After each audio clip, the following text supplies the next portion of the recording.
I am 89 years old. When you reach this age, you stop pretending certain things didn't matter. Time takes away that luxury. What remains is quiet honesty, the kind that arrives when there's not much future left to protect. I never thought I would be talking about boyfriends at 89. At this age, the word itself sounds almost childish. But the truth is, the last man I tried to love came into my life when I was already past 60. And if I could sit across from my younger self now, the woman I was back then, I would tell her one simple thing. Don't do it. Not because love is bad, not because companionship is foolish, but because I didn't understand the kind of loneliness that can hide inside an older man. And I didn't understand how expensive it can become. When I turned 60, I had already lived a full life on paper. I had been married once, divorced at 52. 2 grown children who had their own families and their own schedules. A house that had slowly become quieter over the years. My husband and I had not separated in anger. We had simply worn each other down. Years of small resentments, unspoken disappointments, nothing dramatic, just erosion. After the divorce, I spent several years alone. At first it felt peaceful. I woke when I wanted, ate what I liked. I read books in the afternoon without feeling guilty about it. I even enjoyed the quiet, but quiet changes its shape over time. What feels peaceful at 53 can start to feel hollow at 59. You notice things. Empty chairs at the dinner table. The silence after you finish telling a story because there's no one there to hear it. Your children call, but they are busy. Their lives move forward the way lives are supposed to. Yours slows. So when I met Walter at 63, it felt like a door reopening. He was 71, a widower, tall in that slightly bent way older men often are. His wife had died 3 years earlier. We met at a community center of all places.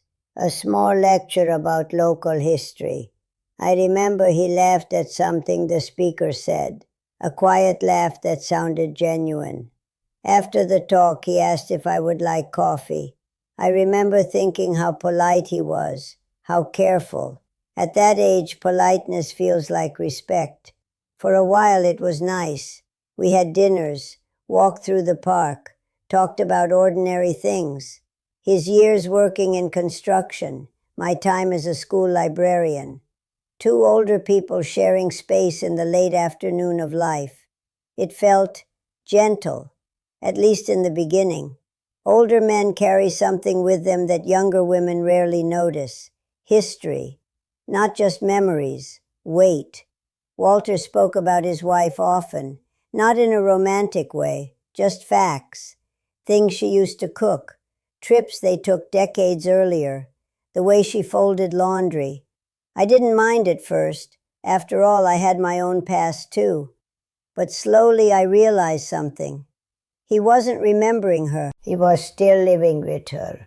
Every comparison was quiet, but it was there. She used to make the soup differently. She never liked that restaurant. She would have known how to fix that. Little things, small sentences that sat between us like invisible guests. You don't argue with ghosts. You simply learn to sit beside them. Then there was his loneliness. Loneliness in older men is different. It is not always soft or reflective. Sometimes it's heavy. Sometimes it expects you to fix it. Walter wanted company constantly. Morning calls, afternoon visits, dinner together most nights. At 63, I was still working part-time at the library. I had friends, I had routines, but slowly those things began to shrink. Not because he asked directly, but because I could see the disappointment in his face when I said I was busy. Older men can make silence feel like guilt, so I adjusted. I canceled things, visited more often, stayed longer. I told myself that this was simply part of companionship. At our age, you don't expect fireworks, you expect presence. But presence slowly turned into responsibility. Walter's health was already declining when we met, though I didn't fully understand it then. Bad knees, blood pressure issues, small things that seemed manageable until they weren't. Doctor appointments began appearing every few weeks, then every week. He hated hospitals, hated paperwork, hated waiting rooms, so I handled those things. I drove him, sat beside him, filled out forms. It felt natural at first. When you care about someone, you help.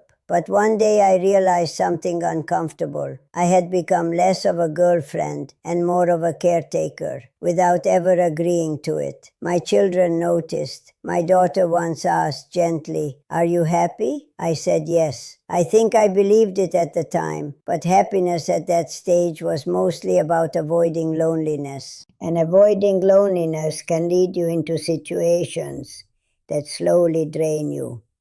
Walter rarely asked about my life. Not intentionally. He simply had less room for it. A lifetime of habits doesn't make space easily. Our conversations revolved around his memories, his aches, his routines. I listened. That's what women my generation were trained to do. Listen, adjust, endure small discomforts quietly. Years passed like that, nothing dramatic, no shouting matches, no betrayers, just a slow narrowing of my own world. By the time I was 68, my days revolved almost entirely around him. My friends stopped inviting me to things because I usually declined. My children visited less often because they felt like they were interrupting. I didn't notice how small my life had become, not until the hospital call. Walter had a stroke one winter morning. Sudden, severe. He survived technically, but the man who came home afterward was different. Half his body weak, speech slow, temper shorter, and suddenly I was not simply his companion, I was his nurse. Cooking, cleaning, lifting, managing medications. There were government programs, yes, occasional help, but most of it fell on me at 70 years old. One evening I sat alone in my kitchen after bringing him home from therapy. My back hurt. My hands were shaking from exhaustion, and a thought came into my mind so clearly that it frightened me. I wished I had never met him. Not because he was a bad man, but because I had given away the last decade of my independent life without realizing it. When he died 2 years later, people told me how devoted I had been, how lucky he was to have me. Those words are supposed to comfort you, but they didn't, because when the funeral ended and the house went quiet again, I was 72, and the years between 60 and 72 were simply gone. The years when I could still travel easily, still walk long distances, still wake up without pain in every joint. I had spent them managing someone else's decline. Sometimes I wondered what would have happened if I had stayed alone, if I had protected that quiet life instead of filling it. Maybe I would have visited my sister more, taken the train to the coast like I used to dream about. Maybe I would have had more afternoons with my grandchildren before they grew into busy teenagers. There are no answers now, just possibilities that will never be tested. People often say love is always worth it. At 89, I'm not so sure. Love in youth has time around it, time to recover, time to change direction. But love after 60, especially with older men, can quietly become something else. Responsibility, caretaking, a long goodbye that begins the day you meet. I'm not telling anyone what they should do. Life is complicated.